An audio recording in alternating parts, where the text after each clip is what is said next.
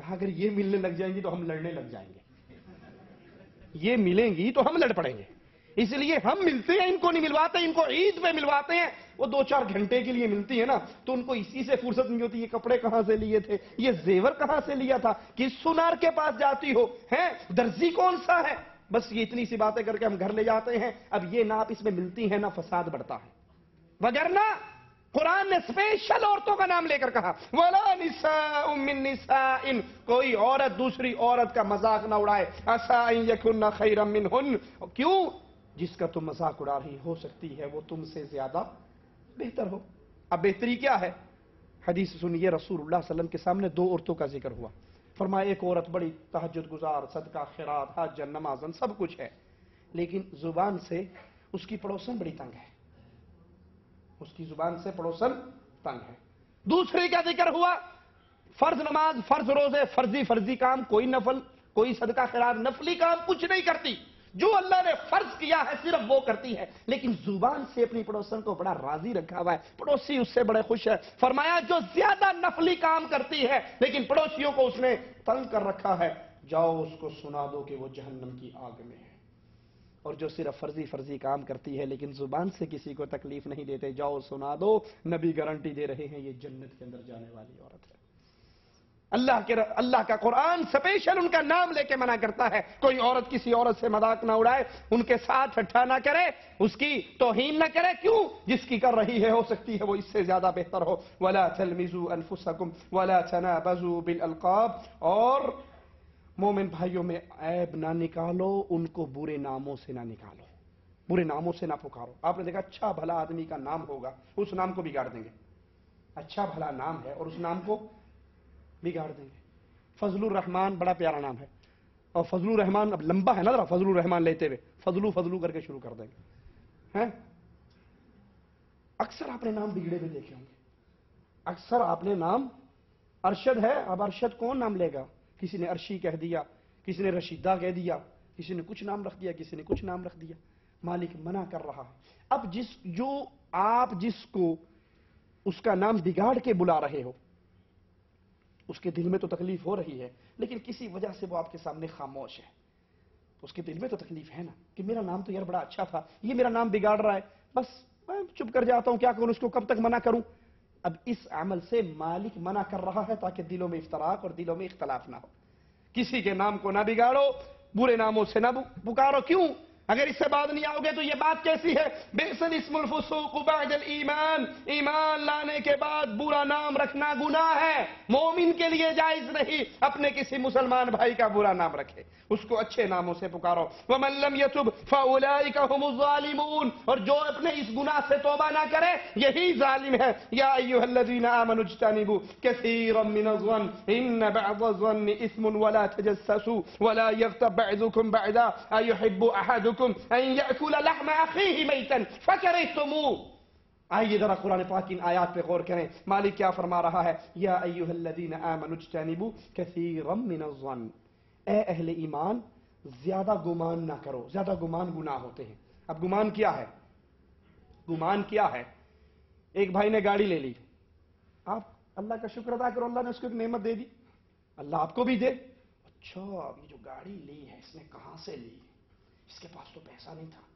اب یہ سوچے ہیں ذہن کے اندر، اس نے مکان بنایا کہاں سے بنایا، اس نے فلاں پراپرٹی جو خریدی ہے، اس نے کہا بھائی اگر اس نے حلال طریقے سے خریدی تو اللہ کا شکر، اگر حرام سے خریدی تب بھی وہی اللہ کو جواب دے گا، تو نے تو اس کا جواب نہیں دینا۔ اب یہ گمان، یہ ڈسکس چلتی ہے، پہلے دل میں گمان آتا ہے، کچھ دال میں کالا ہے صحیح، کوئی جھگڑا کو مسئلہ ہے سی، پھر اس کے بعد اگلا قدم کیا ہوتا ہے؟ وہ مالک بیان فرماتا ہے وَلَا تَجَسَّسُوا، پہلے گمان آیا، اب جاسوسی شروع ہو گئی، میں پتہ تو لگواؤ، بلاتے ہیں اسپیشل قسم کے جاسوس ہو، ذرا یار پتہ لگواؤ اس کے پاس اتنے پیسے کہاں سے آئے، اب وہ جاسوسی کرتا ہے، اس کی دائیں بائیں سے خبریں لیتا ہے، اور اس کے بعد تیسرا کام کیا ہوتا ہے؟ مالک وہ بھی بیان کر رہا ہے وَلَا يَغْتَبْ بَعْضُكُمْ بَعْضًا، سب سے پہلے دل میں گمان، پھر جاسوسی، اور جب جاسوسی کی رپورٹ تیار ہو جاتی پھر کیا ہوتا ہے؟ ادھر آنا، ادھر آؤ، ادھر آؤ، ادھر آؤ، 4-5 بندے، اب آپ دین کی بات سننے آئے ہو نا، اب یہ غیبت کرنے والے 4-5 کو بلاتے ہیں، اکٹھا کرتے ہیں، میں پتہ کر لیا ہے یہ کتوں کا مانڈے ہے، میں نے پتہ کر لیا گاڑی کہاں سے لی، مکان کہاں سے لیا۔ اب یہ کیا ہے؟ یہ جو آپس میں ڈسکس ہو رہا ہے اس کے رازوں کو یہ کیا ہے؟ یہ غیبت ہے۔ مالی کہہ رہا ہے نہ دل میں برے گمان لاؤ، نہ جاسوسی کرو، اور نہ اپنے مسلمان بھائی کی غیبت کرو۔